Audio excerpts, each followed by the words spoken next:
Well, folks, now I'm going to share an interesting tool that we use to study our wicked problem, which is the 6 de Bono hats. The hats that you see on this screen represent different perspectives when looking at one part of our wicked problem, which is healthy versus unhealthy.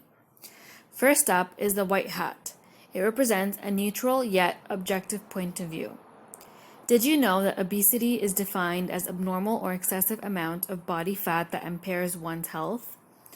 One measure of obesity is the body mass index, which tells you how much fat there is in the body.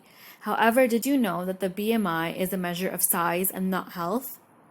Now, my last point is that weight can be caused by genetics, stress, hormones, medicine, and not just by what you eat. Now we move on to the red hat, which focuses on emotions and feelings. The media for years has presented an ideal body which has been a mental and physical stress for many. Many people assume that those who are obese can control it, but they can't because of genetics, hormones, medicine, stress, etc. There are countless number of negative emotions connected to this issue like anger, frustration, continuous self-doubt, and pity. People want to live a life where they're comfortable in their skin, but it's hard with all the media, images, and ads. Now we move on to the yellow hat, which looks at the positives. The idea of removing the stigma and poor health outcomes for higher weight people benefits everyone. When changing the mindset to a more healthy and weight-inclusive approach, it helps everyone change their mindset of strictly focusing on numbers and categorizing people to focus on mental, physical, and emotional health.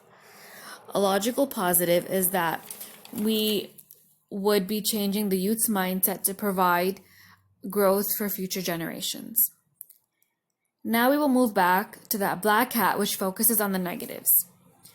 Obesity requires long-term management, and if not managed continuously, then the condition can become worse.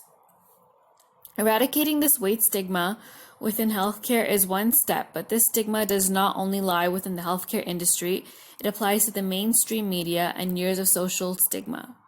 Much of the stigmatization of weight begins at a young age, hence it is not easy to change it. Now we will move on to the green hat, which focuses on the possibilities and alternatives. If there was a solution for this topic of healthy versus unhealthy and social media, one would come up with a 24/7 hotline app, which would help anyone that needs support regarding eating habits or mental health related conversations, and etc. The last hat is the blue hat, which summarizes and draws conclusions. To conclude, the BMI index and emphasis on weight loss is not sustainable. Now I will pass it over to Karina.